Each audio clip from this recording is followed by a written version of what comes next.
Hello dear student.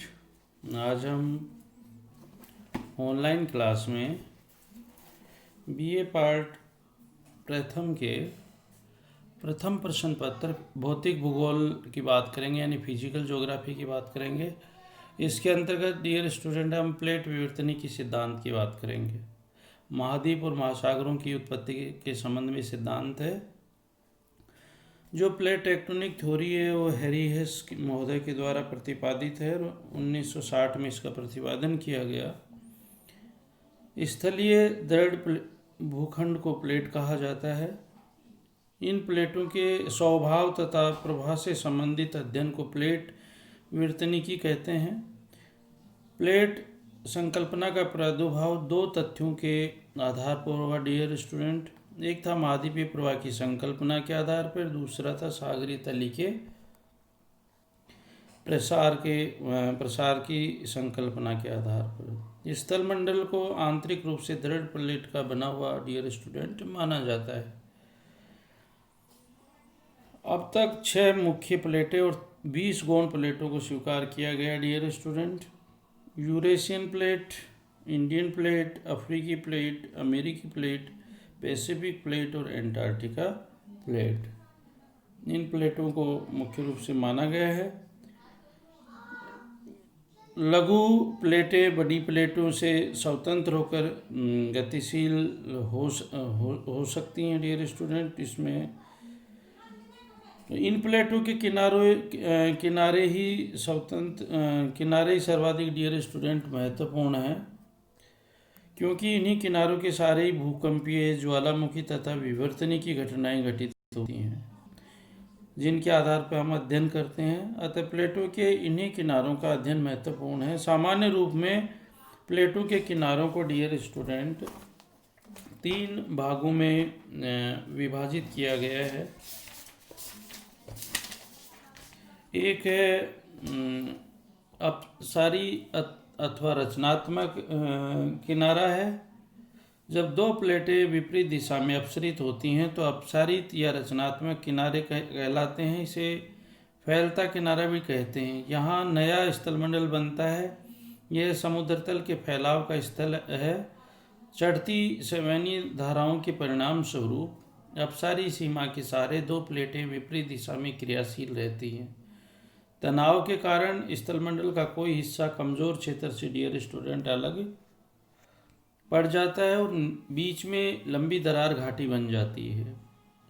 यह बढ़ती चली जाती है और बाद में नीचे से उठे मेग्मा से भर जाती है। यह मेग्मा ठोस रूप धारण करके घाटी के फर्श पर नया भूपटल निर्मित करता है। इस पृथक्करण में यदि 2 सागरीय प्लेटें हुई तो सागर तक तल फैल जाता है, और यदि महाद्वीपीय प्लेटें हुई तो नए सागर की सृष्टि हो जाती है। अटलांटिक कटक, दक्षिणी पश्चिमी हिंद महासागरीय कटक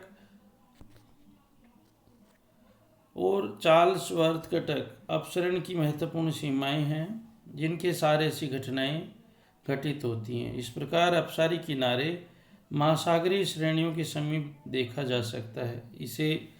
इनके पास भूकंप तथा ज्वालामुखी घटनाएं सामान्य होती हैं।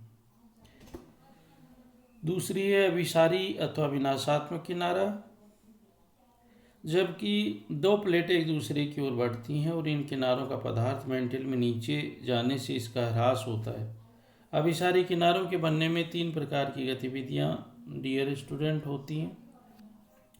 2 सागरीय प्लेट, जब 2 सागरीय प्लेटें एक दूसरे की ओर बढ़ती हैं तो तेज चाल वाली प्लेट धीमी वाली प्लेट के अगले किनारे के नीचे चली जाती है, जिससे सागरीय स्थलमंडल खत्म हो जाता है तथा कुछ गहराई में जाकर नीचे गई हुई प्लेट अधिक तापमान के कारण पिघलने लगती है। प्लेट का वह पिघला हुआ अंश अपने निकलने की राह पाकर ज्वालामुखी के रूप में अपसारी सीमा से कुछ दूर ही फूट पड़ता है। इसे द्वीपीय चाप या तोरण बनते हैं। हवाई और आयरलैंड द्वीप इसके डियर स्टूडेंट उदाहरण है। एक सागरीय और एक महासागरीय प्लेट। इस स्थिति में अभिसरित प्लेटों के नीचे चलने में अधिक घनत्व वाला यानी 3 घनत्व यानी सागरीय प्लेट कम घनत्व वाले 2.7 स्थल मंडलीय प्लेट के नीचे चला जाता है और सागरीय खाइयाँ निर्मित होती हैं। डियर स्टूडेंट, फिर है 2 महासागरीय प्लेट, यानी जब 2 महासागरीय प्लेटें बढ़ते बढ़ते एक दूसरे से मिलती हैं तो दोनों प्लेटों के किनारे पर दबाव पड़ता है, जिसके परिणाम स्वरूप अधिक घनत्व अधिक सघन पदार्थ से निर्मित प्लेट का कुछ अंश कम घनत्व की प्लेट के नीचे मेंटिल में चला जाता है और कुछ अंश अभिसरण क्षेत्र के सिरे पर मुड़कर पर्वत के रूप में वलित हो जाता है। नीचे गया हुआ पदार्थ पिघलने लगता है और मैग्मे का रूप डियर स्टूडेंट धारण करता है, जो बाहर निकलने का मार्ग मिलते ही पृथ्वी पर आ जाता है। तीसरा जो प्लेट किनारा है डियर स्टूडेंट, वह है रूपांतरण भ्रंश अथवा संरक्षी किनारा। इसमें 2 प्लेटें न तो एक दूसरे की ओर बढ़ती हैं तथा न ही एक दूसरे से अलग हटती है, बल्कि क्षैतिज रूप से एक दूसरे के पास से फिसलते हुए नजर आती हैं। वहाँ रूपांतर भ्रंश का निर्माण होता है और इस किनारे पर न तो नए पदार्थ का निर्माण होता है और न ही विनाश होता है। कैलिफोर्निया में सान एंड्रियाज भ्रंश प्रणाली ऐसे किनारे का सर्वाधिक सक्रिय उदाहरण है। भूकंप का होना, किंतु ज्वालामुखी क्रिया न के बराबर होना इस किनारे की प्रमुख विशेषताएं हैं। जो गौण प्लेटें हैं उसमें नज़का प्लेट है, कोकोस प्लेट है, कैरिबियन प्लेट है, स्कोशिया प्लेट है, फिलीपाइंस प्लेट है, ईरानियन प्लेट है, अरेबियन प्लेट है और हेलेनिक प्लेट है डियर स्टूडेंट। तो ये स्थलीय प्लेट विभिन्न प्रारूपों में डियर स्टूडेंट गतिशील तथा प्रवाहित होती हैं। प्लेट अपने ऊपर स्थित महासागर तथा महाद्वीप तथा महासागरीय भाग को अपने प्रवाह के साथ ही स्थानांतरित करते हैं।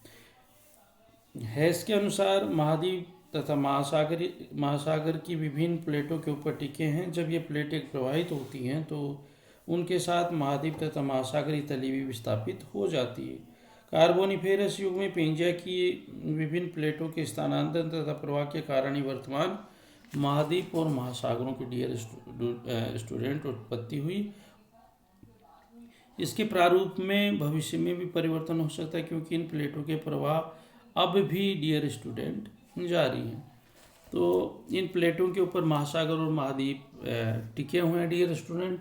जैसे जैसे प्लेटें गतिशील होती हैं, एक दूसरे के नज़दीक आती हैं, दूर जाती हैं, तो महासागर और महाद्वीपों का विस्थापन होता रहता है और उनका वर्तमान स्वरूप बना हुआ है। भविष्य में उनका वर्तमान स्वरूप प्लेटों की गति के ऊपर डिपेंड करता है। Thank you dear student.